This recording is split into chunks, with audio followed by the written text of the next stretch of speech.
बोलो विष्णु भगवान की जय। योगिनी एकादशी व्रत कथा। एक बार धर्मराज युधिष्ठिर ने भगवान श्री कृष्ण से कहा, हे त्रिलोकीनाथ, मैंने ज्येष्ठ मास के शुक्ल पक्ष की निर्जला एकादशी की कथा सुनी।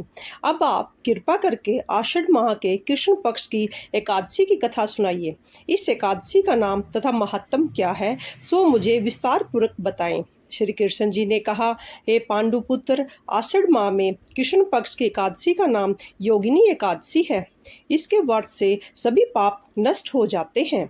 यह व्रत इस लोक में भोग तथा परलोक में मुक्ति देने वाला है। हे धर्मराज, यह एकादशी तीनों लोकों में प्रसिद्ध है। इसके व्रत से सभी पाप नष्ट हो जाते हैं। तुम्हें मैं पुराण में कही हुई कथा सुनाता हूँ, ध्यान पूर्वक श्रवण करो। कुबेर नाम का एक राजा अलकापुरी नाम की नगरी में राज्य करता था। वह शिव भक्त था। उसका हेमा माली नाम एक यक्ष सेवक था जो पूजा के लिए फूल लाया करता था। हेमा माली की विशालाक्षी नाम की अति सुंदर स्त्री थी। एक दिन वह मानसरोवर से पुष्प लेकर आया, किंतु कामासक्त होने के कारण पुष्पों को रखकर अपनी स्त्री के साथ रमन करने लगा। इस भोग विलास में दोपहर हो गई। हेम माली की राह देखते देखते जब राजा कुबेर को दोपहर हो गई तो उसने क्रोधपूर्वक अपने सेवकों को आज्ञा दी कि तुम लोग जाकर पता लगाओ कि हेमा माली अभी तक पुष्प लेकर क्यों नहीं आया। जब सेवकों ने उसका पता लगा लिया तो राजा के पास जाकर बताया, हे राजन, वह हेमा माली अपनी स्त्री के साथ रमन कर रहा है। इस बात को सुन राजा कुबेर ने हेम माली को बुलाने की आज्ञा दी। डर से कांपता हुआ हेम माली राजा के सामने उपस्थित हुआ। उसे देखकर कुबेर को अनंत क्रोध आया और उसके होठ फड़फड़ाने लगे। राजा ने कहा, अरे अधम, तूने मेरे परम पूजनीय देवों के भी देव भगवान शिव जी का अपमान किया है।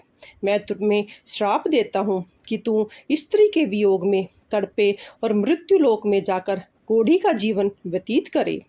कुबेर के श्राप से वह उसी क्षण स्वर्ग से पृथ्वी पर आ गिरा और कोढ़ी हो गया। उसकी स्त्री भी उससे बिछुड़ गई। मृत्यु लोक में आकर उसने अनेक भयंकर कष्ट भोगे, किंतु शिव की कृपा से उसकी बुद्धि मलिन न हुई और उसने पूर्व जन्म की भी सुध रही।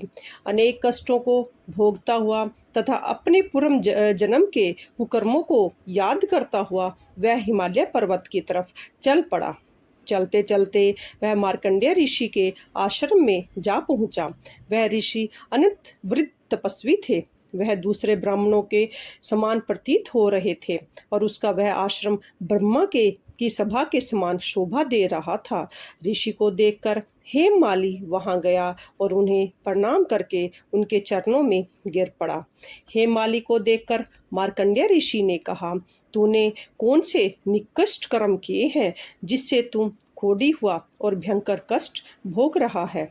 महर्षि की बात सुनकर हेम माली बोला, हे मुनि श्रेष्ठ, मैं राजा कुबेर का अनुचर था। मेरा नाम हेम माली है। मैं प्रतिदिन मानसरोवर से पुष्प लाकर शिव पूजा के समय कुबेर को दिया करता था।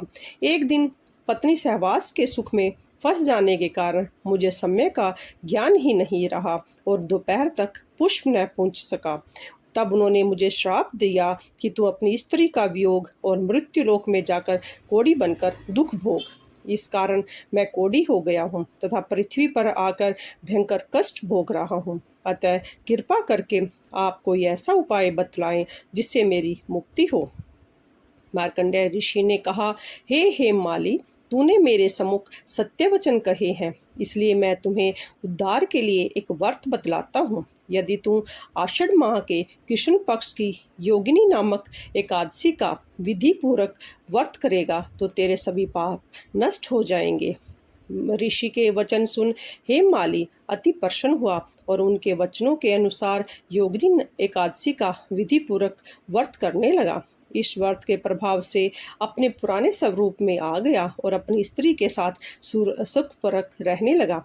भगवान श्री कृष्ण ने कहा, हे राजन, इस योगिनी एकादशी की कथा का फल 88,000 ब्राह्मणों को भोजन कराने के बराबर है और इसके वर्ष से सभी पाप नष्ट हो जाते हैं और अंत में मोक्ष प्राप्त करके प्राणी स्वर्ग का अधिकारी बन जाता है। बोलो विष्णु भगवान की जय।